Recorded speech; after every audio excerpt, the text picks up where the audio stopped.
3.1절 102주년 기념주일입니다. 러브레터 특별히 동시에 러브레터 비전 시리즈 설교 7번째 시간입니다. 우리 새벽마다는 이걸 지금 같이 다 이제 어느 정도 외워가지고 여명을 기도 제목처럼 서로 주고받거니 하고 있는데 이번 한번 주일 예배 때 처음으로 해보겠습니다. 올해 같이 기도할 그 캐치프레이즈는 이겁니다. 하나님께 러브레터를 받는 자녀가 되고 세상에 러브레터를 전하는 교회가 됩시다. 제가 그래서 하나님께 러브레터를 받는 하면 여러분들이 자녀가 되고 해주시고, 세상에 러브레터를 전하는 하면 여러분들이 교회가 됩시다. 이렇게 해주시면 되겠습니다. 하나님께 러브레터를 받는, 세상에 러브레터를 전하는. 제가 언젠가 한참 오래됐는데 갑자기 생각이 났습니다. 우상의 황혼이라고 하는 아주 클래식한 니체가 쓴 고전인데, 그 책을 읽고 딱 한 문장이 제 마음속에 필이 꽂혀서 상당히 영향을 줬던 그 한 문장이 있습니다. 그 잠깐 제가 소개를 하면 이겁니다. 제대로 된 모든 고등교육에는 춤이 반드시 커리큘럼에 포함되어야 한다. 뭔 말인지 알겠죠? 제대로 된 세상에는 모든 이 고등교육에는 춤이 반드시 커리큘럼에 포함되어야 한다. 저는 춤을 잘 출까요? 못 출까요? 아주 단도직입적으로 숨도 고르지 않고 말씀하시네.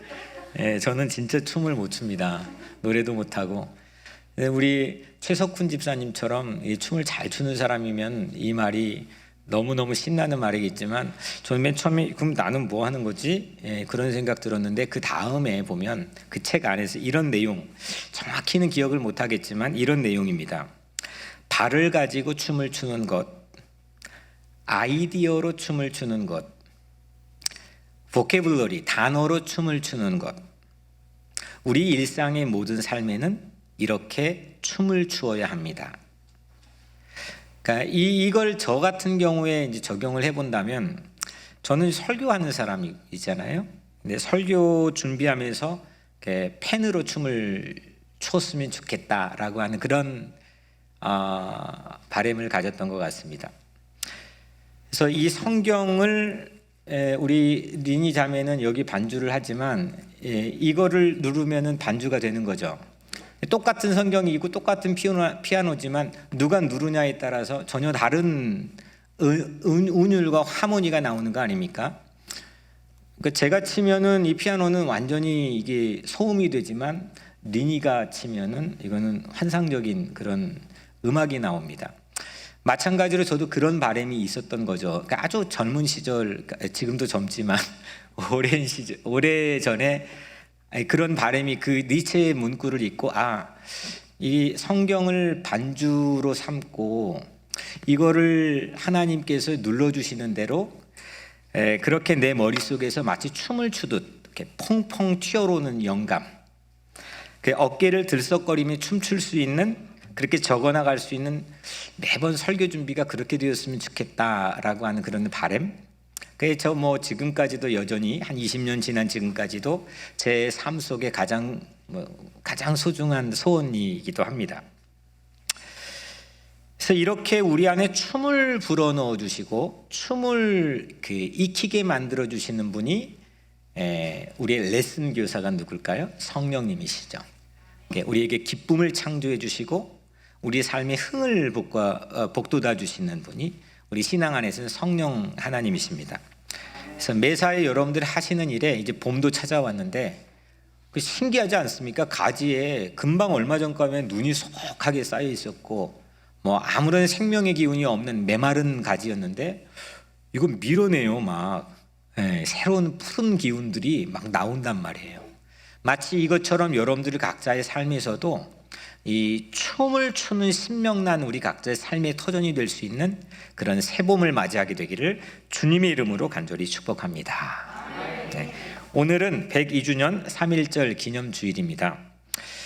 일제에 예속되어서 정말 모든 게 움츠려들 수밖에 없고 눈치 볼 수밖에 없고 위축될 수밖에 없는 때였잖아요. 그때 삼천리 반도 이 방방곡곡에서 백의 민족이 무기도 들지 않고 태극기 하나 들고 춤을 춘 날이 102년 전 3.1절입니다. 그러니까 잊을 수가 없는 날이죠. 우리에겐 그 기상이 우리 민족에 팡 하고 솟구친 날입니다. 총칼 앞에서 태극기가 방방곡곡 춤을 춘 날입니다. 이 태극기가 이게 뭐 힘이 있습니까? 네. 근데 이걸로 총칼 앞에서 상대가 까무러치게 놀랄 만큼 기세를 드높였던 날, 그 날이 3.1절입니다.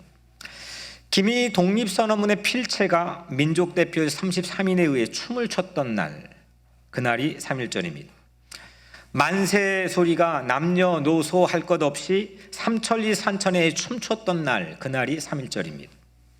그 기상을 6월절을 지키고 있는 그 출애굽의 해방을 기념하는 6월절을 지키고 있는 이스라엘 백성들이 그 기상을 지금까지도 끊임없이 되살려서 뭐 관련 없는 우리까지도 같이 할러데이를 맞게 하는 것처럼 우리 마음속에 여러분들이 각자의 삶과 우리의 공동체 속에 이 기상이 다시 회복되고 일어날 수 있는 그런 계기가 되기를 주님의 이름으로 간절히 축복합니다. 오늘 편지 얘기부터 시작합니다. 오늘 본문의 첫 절에 보면 한 편지를 이 유대 왕, 남유다의 왕이었던 히스기야 왕이 받습니다. 근데 이 편지를 받은 히스기야 왕이 춤을 추는 것처럼, 제 눈에 보기엔 춤을 추는 것처럼 기도를 합니다. 그 얘기를 오늘 함께 나누려고 합니다. 근데 이 편지는 춤출 만한 내용이 아닙니다. 협박 편지입니다.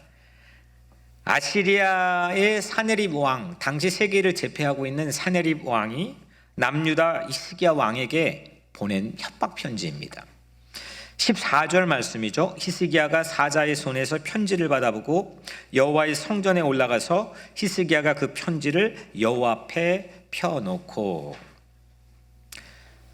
이 편지는 아시리아 이 사네립 왕이 그 대군을 이끌고요, 예루살렘을 향해 진격해 오면서 포위할 찰나에 보낸 편지입니다.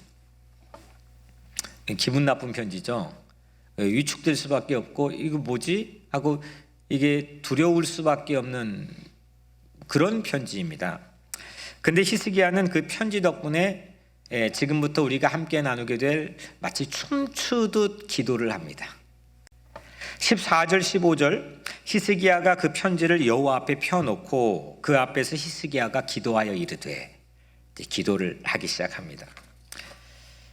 사면초가 절박한 상황에서 히스기야는 기도를 마치 춤을 추듯 하는데, 일제에게 짓눌렸던 한반도가 결연히 일어나서 3.1 만세 운동을 춤추듯 했던 신앙의 선열과 저는 이렇게 오버랩되는 그런 모습으로 보여졌습니다. 그러니까 압제가 도리어 춤을 추게 했고, 잊지 못할 춤을 추게 했고, 도리어 기도를 춤추게 하듯 한 겁니다. 그 역사에서도 보면 성경도 마찬가지죠. 모세의 노래, 미리암의 노래, 출애굽기 15장에 나와 있는 저들이 소고를 치고 춤을 추며 하는 것은 이스라엘 백성들의 깊은 430년 동안의 압제의 깊이가 있었기 때문에 그 홍해를 건넌 직후에 춤을 추며 노래를 합니다. 세상의 고난은, 그리고 뭐 이렇게 협박하고 하는 그 위협적인 편지 같은 그런 우리 각자의 삶에 포위된 상황은 도리어 우리가 춤을 출 수 있는 그런 계기가 된다는 걸 먼저 우리가 나눌 수가 있겠습니다. 히스기야가 기도를 통해서 당시 얼마나 엄중한 포위였는지, 상황이 어땠는지를 예측할 수 있는데요. 히스기야의 기도가 길지는 않습니다. 그런데 그 중에서 17절, 18절 보면 편지 내용이 담겨 있는 겁니다. 편지 내용을 요약해가지고 히스기야가 하나님께 다시 기도하는 건데, 17절, 18절 여호와여, 아수르 여러 왕이 과연 여러 민족과 그들의 땅을 황폐하게 하고 또 그들의 신들을 불에 던졌사오니, 이건 어떤 상황이냐면 당시 이스라엘 바깥에 내놓으라 하는 세계의 이 열강들, 굵직한 그런 나라들, 그 나라들이 아시리아가 지나가면 폐허가 됐다는 겁니다. 전부 다 함락됐다는 거예요. 이거를 지금 편지 안에 담아놓은 거예요. 히스기야가 그 전장에 보면, 야, 우리가 지금 이런 나라 거치면서 다 함락시켰는데 뭐 이렇게 지금 위협하는 거죠. 아시리아는 또 한편 나라들의 들어가면 이번뿐만 아니라 이 신상, 그 나라의 가장 중요한 신상들을 끌어내려서 산산조각을 내는 게 고대 비문이나 여러 자료에 담겨 있는 아시리아의 침공한 직후의 모습입니다. 그러니까 정신적인 유산들을 파멸시키는 거겠죠.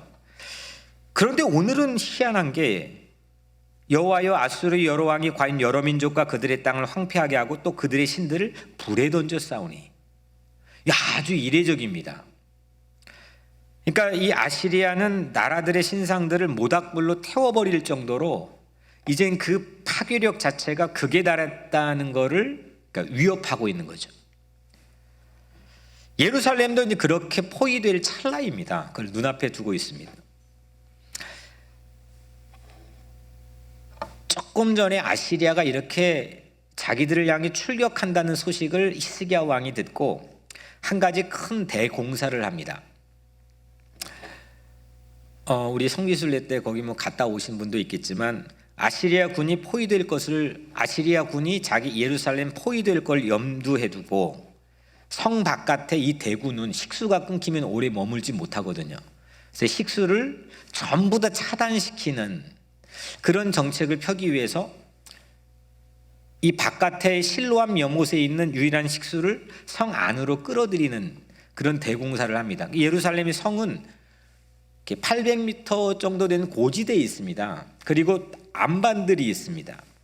그런데 가보신 분은 알지만 이 성 안쪽에서 그때 뭔 도끼가 있습니까? 뭐가 있습니까? 뭐 5만 가지 뭐 그냥 뭐 숟가락 비슷한 걸로 사람들이 들어가서 돌을 판 겁니다. 이쪽에서 파고 또 바깥에서 파두르고 이건 만날 확률이 매우 적다는 겁니다. 극히 희박하다는 겁니다. 그런데 이 둘이가 만나는 겁니다. 그래서 거기에 물이 흐릅니다. 지금도 흐르고 있죠. 한 600m 되는 길입니다. 조그만한 길인데 거기를 우리 어르신들도 이제 뭐 다리 여기까지 걷고 이제 걸어갔는데 기억나시죠? 그 일명 히스기야 터널. 근데 그 공사를 해가지고 성 바깥에서 안으로 물을 들이는 대공사를 히스기야 왕이 했는데 바로 이때 한 겁니다. 오늘 본문에. 역대하 32장 30절에 보면 히스기야가 또 기온의 윗샘물을 막아 그 아래로부터 다윗성 서쪽으로 곧게 끌어들였으니 히스기야가 그의 모든 일에 형통하였더라. 이게 이제 히스기야 터널입니다. 그러니까 이거를 보면은 포위를 짐작하게 하는 그런 대공사인 거죠. 이제는 꼼짝없이 조금 있으면은 이 예루살렘의 성이 포위가 될 수 있는 상황을 암시하고 있습니다. 이때가 주전 701년입니다. 그러니까 주전 701년이니까 남쪽 지금 유다의 왕이 히스기야입니다. 북쪽은 약 20년 전에, 그러니까 주전 722년에 이미 이 아시리아에게 망했습니다. 지도에서 사라졌습니다.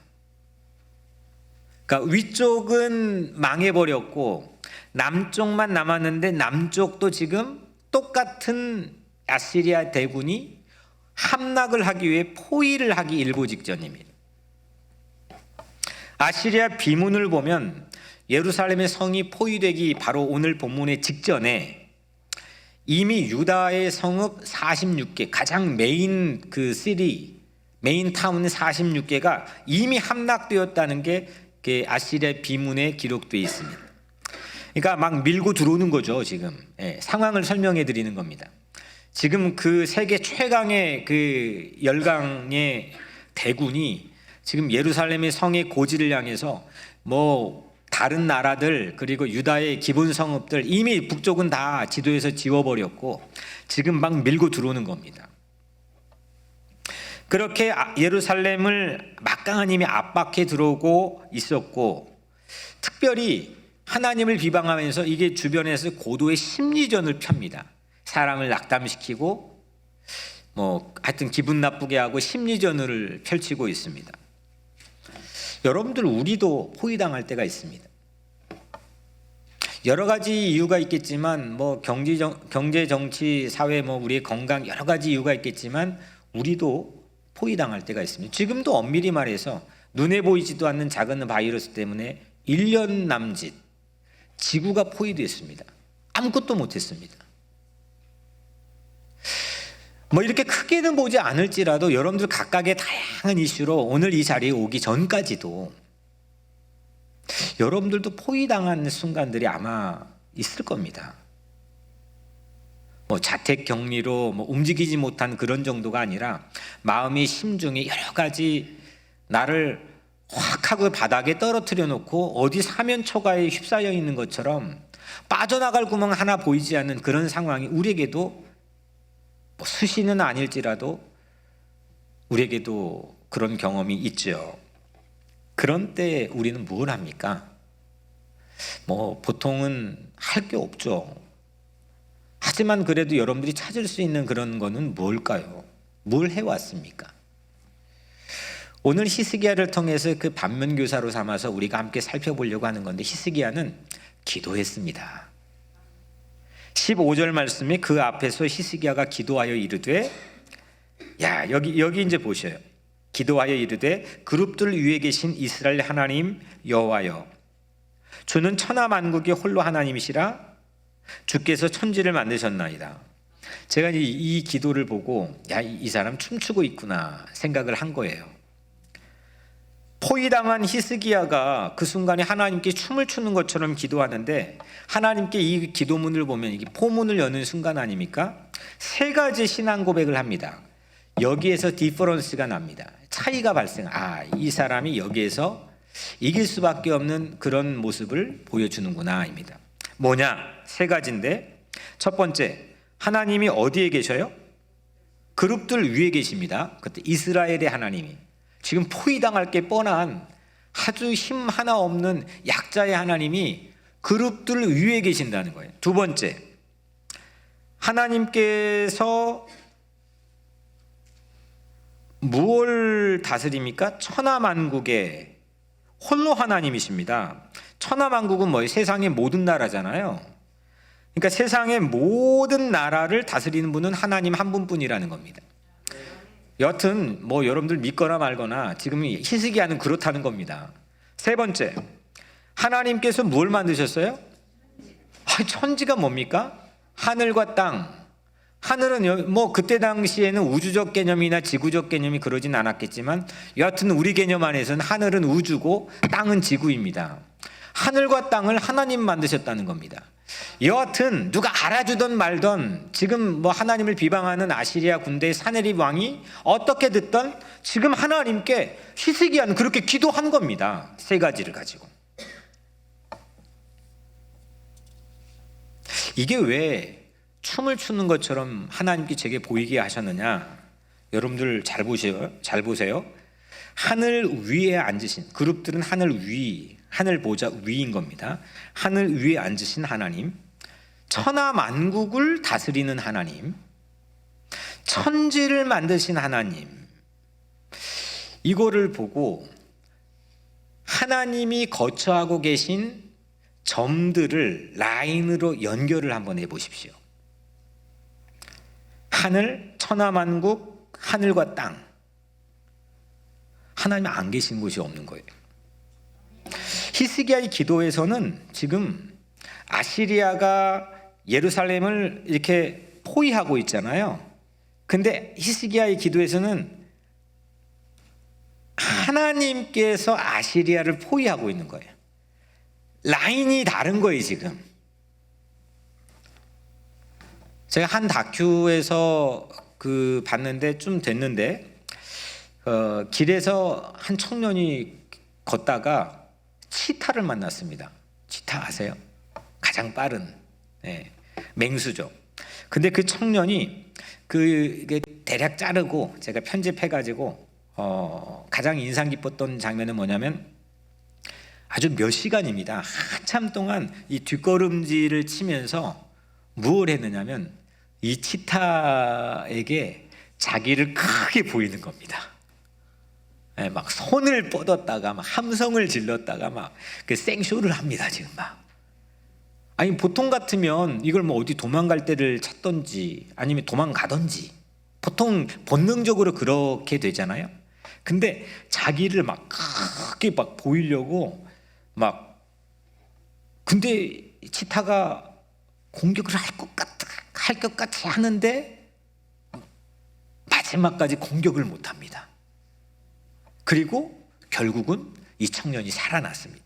그게 이제 자그마한 다큐 영상에 이제 있었던 내용인데, 지금 히스기야 왕은 자기를 포위하고 있는 아시리아보다 더 큰 포위 라인을 기도 안에서 그리는 겁니다.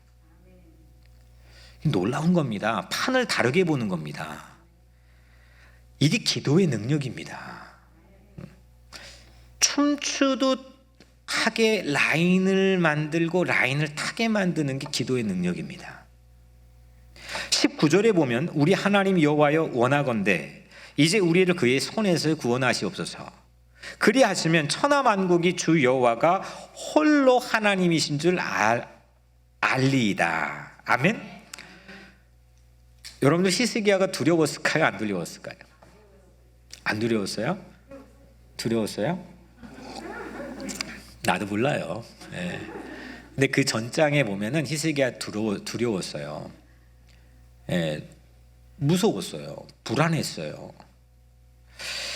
그런데 히스기야도 분명히 두려웠겠지만 그는 기도했어요. 그리고 기도 안에서 새로운 그림을 그려버린 거예요. 새로운 라인을 보는 거예요. 지금 아시리아는 기온셈이 실로암 근처부터 기드온 시냇가를 거쳐가지고 이렇게 예루살렘의 성을 포위해가지고 반대쪽에 토성을 쌓아가지고 성문을 올라가지 못하면 그 토성 위에서 공격을 해서 이걸 연결시켜가지고 들어가는 전법이거든요. 근데 이거에 세계적으로 가장 능통한 전략과 전술 기술을 가지고 있는 게 아시리아 군대예요. 근데 히스기야는 지금 기도를 하면서 하늘 보좌 그룹들을 위해 천하만국 위에 하늘과 땅 위에 있는 점들이 선으로 라인으로 연결한 거잖아요. 그러니까 이 하나님이 아시리아의 군대를 오히려 포위하고 있는 진영을 그려버리는 거죠.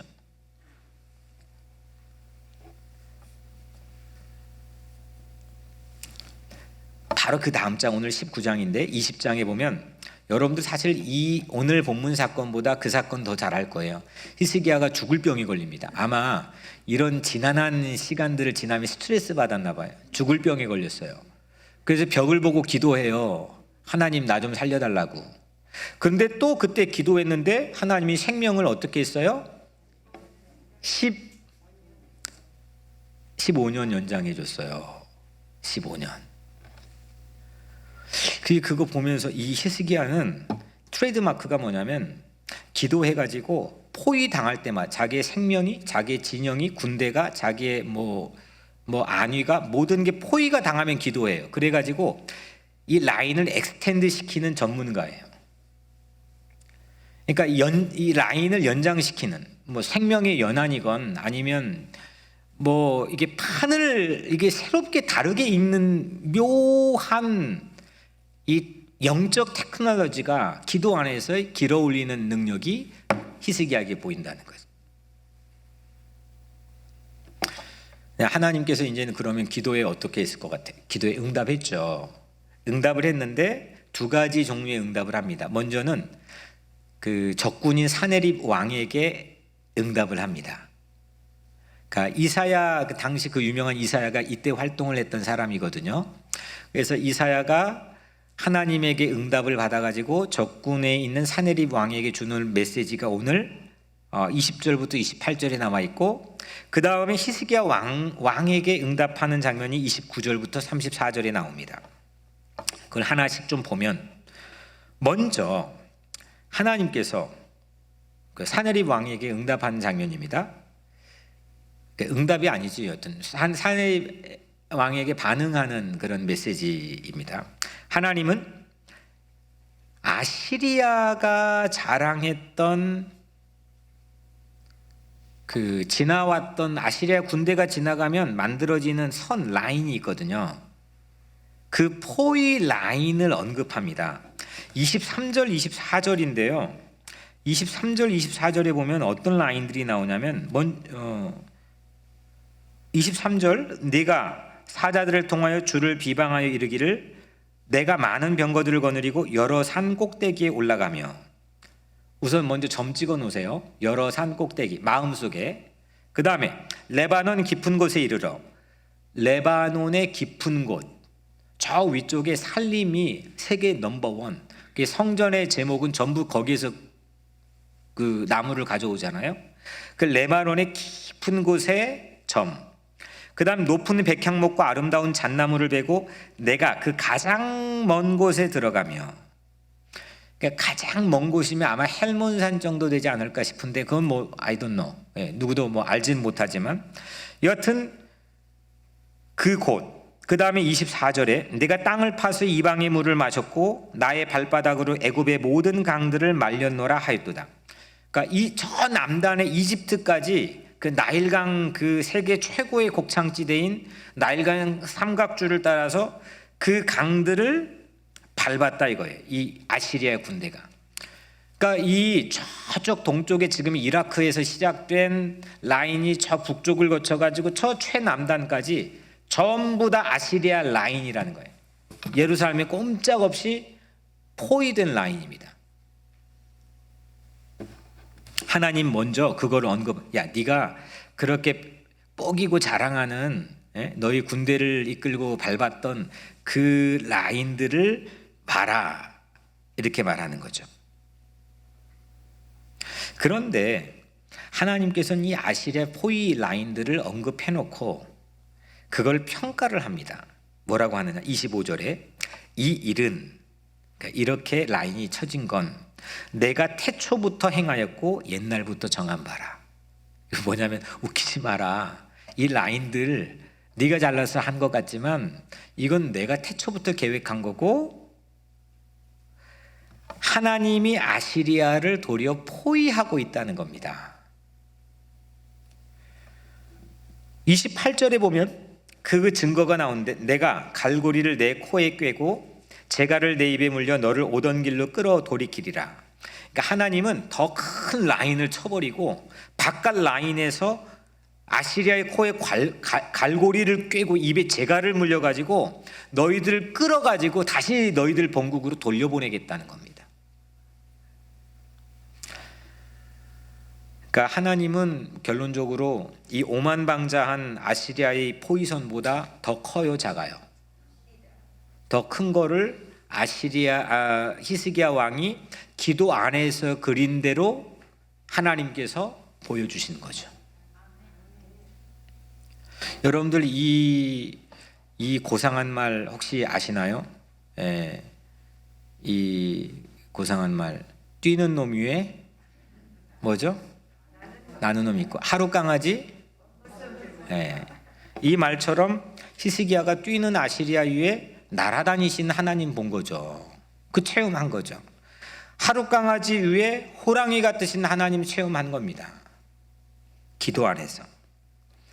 여러분들 세상은 우리에게 눈으로 보는 걸로 모든 걸 판단하고 평가하고 대응하는데 익숙하게 만들어줍니다. 우선 봐야 되고 그 본만큼 내가 리액션을 합니다.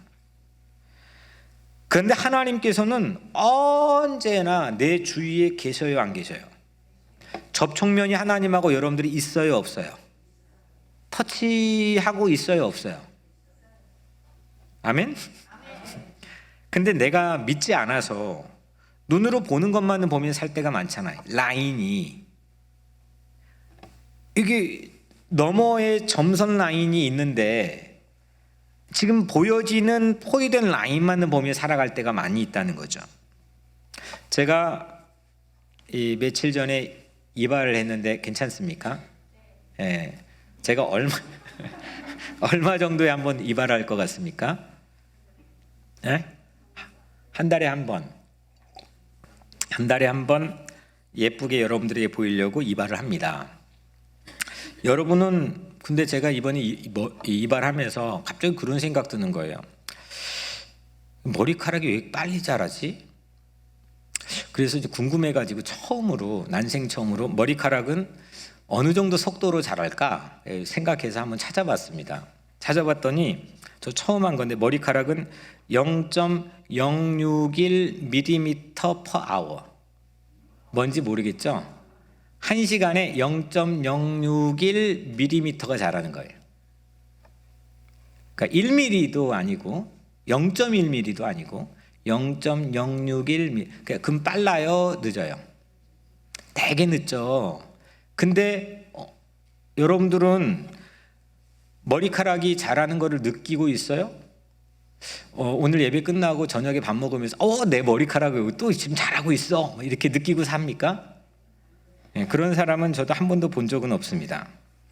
그러면 또 한 가지 궁금한 게 생각났어요. 지구가 지금 이게 생각해 보니까 이게 돌잖아요. 지금 이 지구 내 발하고 부딪혀 있죠. 날아서 교회 오신 분 계세요? 받고 왔죠. 하여튼 자동차를 타고 와도 자동차 바퀴가 땅의 표면에 붙어서 왔잖아요. 그러면 이 지구가 자전한다고 하는데 이게 속도가 얼마나 될까 갑자기 또 그 머리카락 하다 보니까 궁금한 거예요. 처음 찾아봤습니다. 그런데 이 지구가 도는 속도가요 무려 10만 8천 km per hour.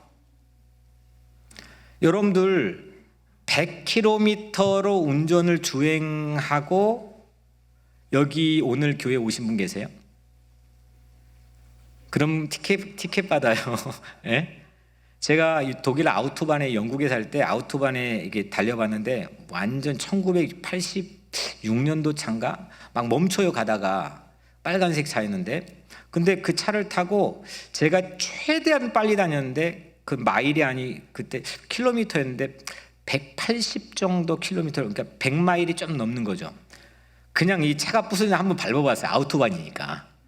근데 다른 차들이 쫙 저를 전부 너끈하게 추월하고 전 계속 꼴찌가 되는 거예요. 야 200마일 막 그렇게 가까이 달리는 차를 보고 와 그런단 말이에요. 근데 200마일 정도가 아니라 2000마일 정도가 아니라 10만 8천 킬로미터 per hour. 속도가 이거는 빨라요? 대충이에요. 마하 보통 제트기 요즘에 스텔스간 제트기가 마하 10이면 이거는 국방력의 상징이 됩니다. 근데 이 지구가 도는 속도는 마하 88이에요.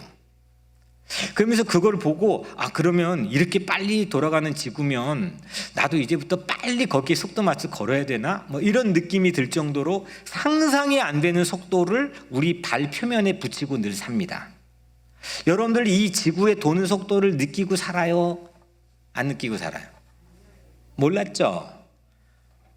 그죠? 이게 이렇게 빨리 돌아? 내 머리는 이렇게 느리게 자라는데 뭐 이런 거 느끼고 사는 사람은 제가 아직은 보지 못했습니다. 그냥 사는 거죠. 그런데 우리들은 하나님의 속도를 느끼고 살까 안 살까 생각이 들더라고요. 하나님의 속도. 심지어는 이 시편 기자는 하나님이 졸지도 주무시지도 않고 일하시는 분이라는 어떤 신앙 고백을 하시는데 하나님이 얼마나 빨리 여기 있다가 러시아에 갔다가 또 저 아프리카 쭉 했다가 이거 다 얼마나 스피드가 이게 정말 대단할까. 때로는 그렇게 속썩이고 뭐 말도 안 듣고 하는 저를 기다리고 참아줘야 되는 하나님은 얼마나 또 참고 인내하면서 초저 스피드로 또 내 곁에 계실까. 이걸 우리가 느끼고 살까 안 살까 그 생각이 들더라고요. 그런데 우리는 믿는 순간 하나님을 딱 하고 믿는 순간 하나님이 느껴지기 시작하면 아까 제가 이게 땅의 표면과 내 발이 붙어 있는데 이 땅은 어마어마한 속도로 지금 마하 88로 움직이고 있단 말이에요. 근데 하나님이 느껴지기 시작하면 사방에 우겨싸임을 당할지라도 두려워하지 않죠. 왜냐하면 하나님 내 표면에서 엄청난 속도로 때로는 엄청난 슬로우한 속도로 나와 함께 하시니까 다른 라인들이 그려지는 걸 보게 되죠. 히스기야 왕이 지금 오늘 본문에서 그랬다는 겁니다. 그 본문의 백미는 오늘 설교 제목이기도 한데 31절에 여호와의 열심히 이를 이루리라. 아멘. 믿음은 하나님이 열심히 속도로 사는 겁니다. 하나님이 열심을 부리는 거고, 그걸 믿으면 막 그 군견을 가지고 위협을 해도 마틴 루터 킹 목사님은 그걸 보니까 새로운 라인이 보이는 거예요. 조지아의 붉은 언덕부터 뭐 북쪽까지 뭐 흑인과 백인이 손을 잡고 노는 그런 라인을 꿈을 꾸는 겁니다. 그냥 뭐 글 잘 써가지고 하는 게 아니고.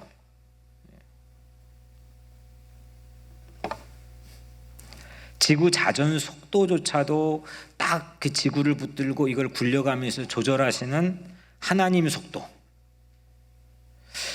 우리를 위해 열심을 내신 그 하나님의 속도를 여러분들 믿고 바라보면서 살아가기를 주의 이름으로 축복합니다. 심지어는 졸지도 주무시지도 않고 열심을 내시는 하나님을 우리는 믿고 사는 거죠. 이걸 느끼지 못하면 이게 그냥 있는지 없는지 별 무상관으로 살게 되고, 뭐 교회를 다녀도 뭐 그게 전혀 보이지 않는다면 그냥 보이는 걸로 내가 반응하며 두려웠다가 좋아했다가 슬퍼했다 좌절했다, 그 보이는 라인으로 사는 거죠. 근데 이걸 느끼는 순간 새로운 라인이 보여진다는 겁니다. 결국 오늘 이 하나의 중요한 마치 춤을 추는 것처럼 히스기야는 하나님께 기도 편지를 보내고 하나님은 또 반응을 춤을 추는 것처럼 한 건 뭐냐면, 아시리아가 예루살렘을 실질적으로 보이는 형태는 포위하고 있지만 하나님의 열심이 아시리아를 포위하고 있었다는 거죠. 내가 언제든지 포위될 때는 그거를 포위할 더 큰 그림의 포석을 가지고 있습니다. 이게 바둑에서 중요한 거잖아요. 밀리고 있을 때는 진짜 이 고수들은 더 큰 포석을 그리고 바둑에 한 수 한 수를 두잖아요. 그때 춤을 추는 거죠. 바둑의 라인들이 춤을 추는 거죠. 우리 각자의 삶이 춤을 추는 거죠. 내 열심이 아니라, 내 열심도 해야죠. 하지만 내 열심만으로 사는 게 아니라 하나님이 열심일 때 그게 보이는 거죠. 102년 전 한국은 주변 열강들이 포로였습니다. 만약에 러일 전쟁에 러시아가 이겼으면 우린 러시아에게 밥이 된 거고, 중일 전쟁에서 중국이 이겼으면 우리 중국의 밥이 됐을 겁니다. 중국이 더 선하다, 러시아가 더 이건 일본이 우리를 그렇게 그만큼 악하게 했기 때문에 당시 같이 식민지 피식민지 국가였던 중국 사람들하고 우린 뭐 그런 공감이 있는 거지. 그냥 다 똑같은 사람들입니다. 악랄한 사람들이죠. 그런 이 한반도의 지정학적 위치가 그냥 열강으로 쌓여 있습니다. 얼마나 많이 시달리는지 모릅니다.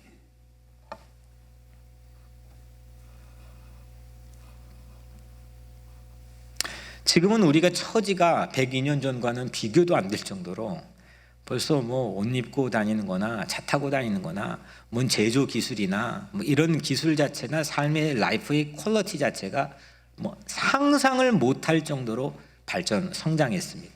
하지만 여전히 우리의 위치는, 포위된 구도는 변함이 없습니다. 구도는 변함이 없습니다. 아니 얼마 전에 하다 못해 별걸 다 하더라고요. 중국 사람들이 요즘에 김치 한복이 자기 거래. 일본은 독도 그만큼은 봐주겠어. 뭔 김치 한복까지 끄집어내 가지고 민족의 어떤 정체성을 강탈해 가려고. 우리가 살고 있는 미국은 어떻습니까? 그냥 둘러있는 모든 게 어떻게 이렇게 안쓰럽고 가련한 민족인지. 또 얼마 전에 하버드 대학에 어제 사과는 했던데, 자기 잘못 시인하고 그 고통받던 10세 때 그냥 위안부에 팔려갔던 그 연약한 여인들을 매춘부라고 왜곡하고, 이 우리의 이 지정학적 로케이션입니다.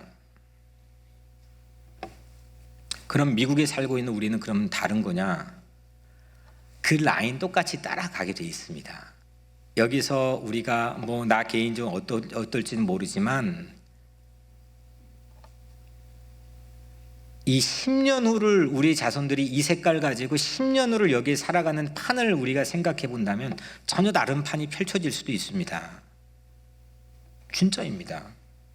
지금 통계의 수치에 1년 전 통계 수치를 제가 정확히 기억은 못 하겠는데 이민 들어오는 거 또 여기에 지금 동포 사회가 가지고 있는 경제적 구조 이건 우리가 인지하지 못하는 순간에 이미 엄청난 위축된 상태로 몰려 있습니다. 소수 인종으로 이 색깔 가지고 살아가야 되는 우리 각자의 삶의 마당이 어떨지 라인이 어떨지 그 만만치 않습니다. 수많은 뭐 같은 소수 인종이라도 뭐 저마다 다 각자가 주장하는 그 뭐 마치 열강 같은 그런 그룹들이 우리를 포위하고 둘러싸고 있습니다. 그런데 우리는 그 라인을 바라보고 살 거냐 아니면 히스기야처럼 하나님의 열심으로 만들어진 눈으로 안 보이지만 더 큰 포위선을 믿음으로 바라보고 살 거냐, 어떤 꿈을 꾸고 어떤 희망을 가지고 살아갈 거냐, 이게 우리 각자에게 신앙적으로 오늘 도전해주고 있는 하나님의 선물입니다. 32절 33절 그가 이 성에 이르지 못하며, 이거 그가는 뭐냐면 사네립 왕입니다. 이 성은 예루살렘입니다. 그가 이 성에 이르지 못하며 이리로 화살을 쏘지 못하며 방패를 성을 향하여 세우지 못하며 치려고 토성을 쌓지도 못하고 오던 길로 돌아가고 이 성에 이르지 못하리라. 통쾌하지 않습니까? 말만 들어도. 아시리아는 예루살렘을 포위한 게 아니었다는 겁니다. 이게 하나님의 응답입니다. 도리어 지금 아시리아가 이렇게 포위하고 있잖아요. 근데 가운데 있는 예루살렘과 바깥에 있는 하나님의 포위선이 아시리아를 포위해버렸다는 겁니다. 판을 다르게 보죠. 이걸 우리가 해야 됩니다. 뉴스를 봐도, 뉴스페이퍼를 봐도 그냥 그대로 읽고 평가하고 판단하는 게 아니라 뭐 어디서 뭐 그게 뭔지도 모르고 그냥 그냥 뉴스 그걸로 마치 내 신앙이 따라 그거 말고 이 판을 여기서 그려주면 우리는 이렇게 하고 봐야 됩니다. 새롭게 하나님 라인들로 봐야 됩니다.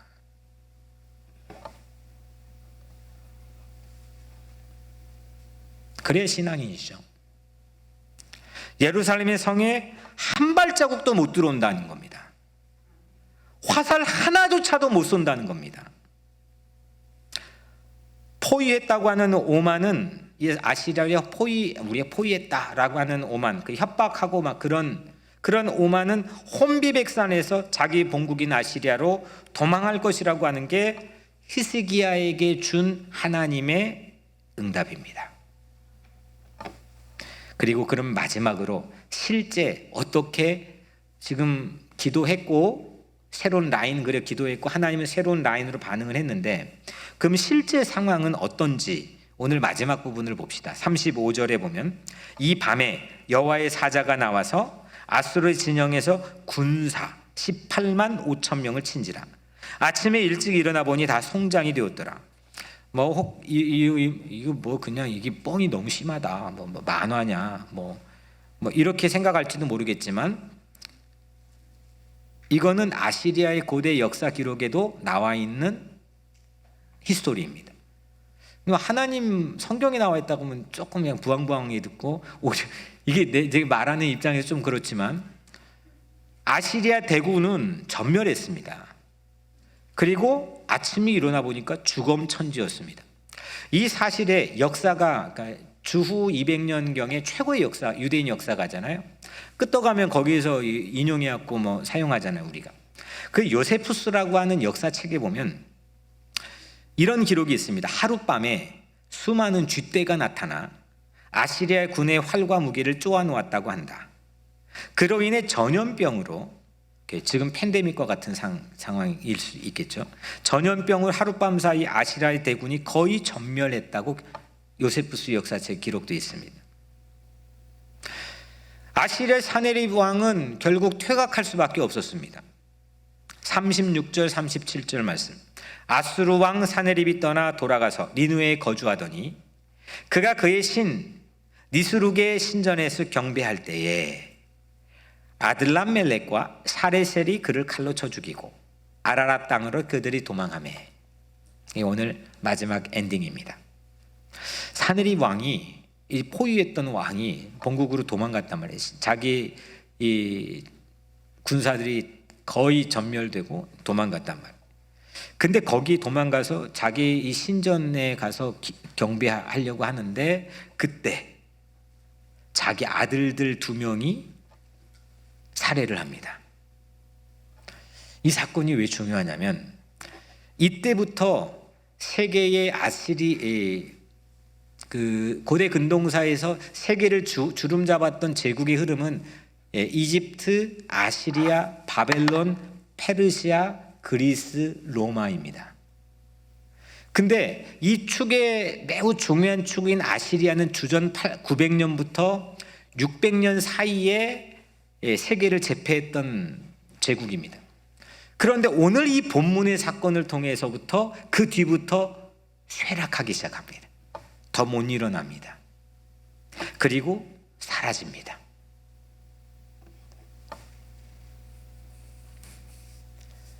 그러니까 오늘 이 본문은, 우리가 읽은 이 본문은 바로 이 시점이 세계사의 분기점이 되는 겁니다. 아시리아는 지고 새로운 판이 펼쳐집니다. 예루살렘 포위했다고 보였던 판인데 실상 아시리아가 포위되었던 겁니다. 천하만국을 쉼없이 움직이며 다스리시는 그 하나님의 놀라운 스피드로 우리를 지키시고 보호하시는 하나님의 열심 때문인 겁니다. 하나님의 열심, 오늘 말씀의 제목입니다. 하나님의 열심. 믿음이 내 열심입니까? 하나님 열심입니까? 믿음. 좀 헷갈리죠. 이렇게 물어보니까. 믿음은 우리가 믿는 거니까 내 열심이겠죠. 우리 열심이겠죠. 그것도. 기도는 내 열심입니까? 하나님 열심입니까? 기도는 내 열심이고 응답하는 건 하나님 열심이죠. 거의 우리 인생의 심지어는 영적인 내용까지 포함해가지고 거의 우리 열심이 태반입니다. 하나님의 열심히 워킹하고 움직이는 그 스피드를 내가 표면적으로 내 인생에서, 내 영혼에서, 내 생각과 내 마음에서 표면적으로 붙어가지고 감지하고 느끼며 살아가는 영역은 정말 사실은 협소합니다. 믿음이 좋다고 하는 사람들조차도.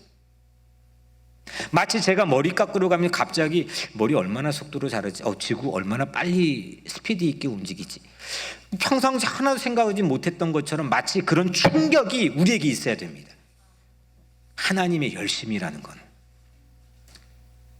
신앙은 내 열심이 아니고 하나님의 열심이라는 것은 그동안 우리가 알았지만 과연 내가 하나님의 열심을 내가 어느 정도의 깊이 문학적이건 아니면 내 생활적이건 내 삶이 춤추듯 내가 표현해낼 수 있는 그런 영역이 과연 하나님의 열심에 대해서 있는가?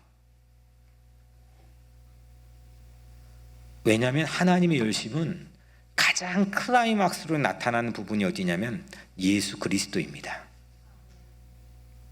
그 예수 그리스도가 십자가에 못 박혀 돌아가신 그 점에서 세계 분기점이 마련되고 그 라인이 오늘 우리 각자의 삶으로 연결되면서 새로운 라인들로 형성되어 믿음의 선진들은 그 라인을 바라보고 살았습니다.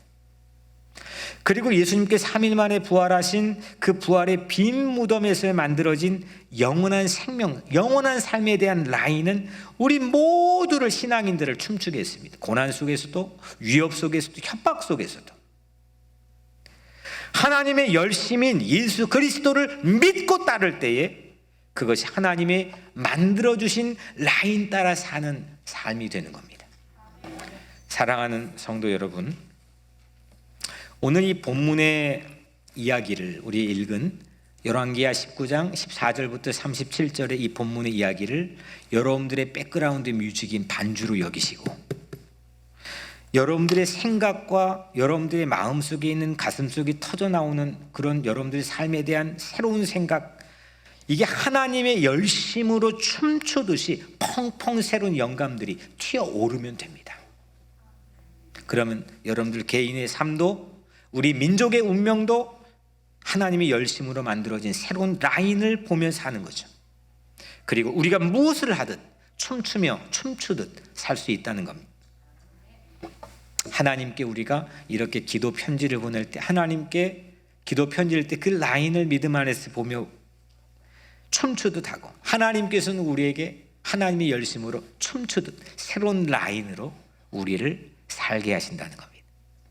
그 라인 바라보며 승리하는 여러분들 삶이 되기를 주님의 이름으로 간절히 축복합니다. 기도하겠습니다.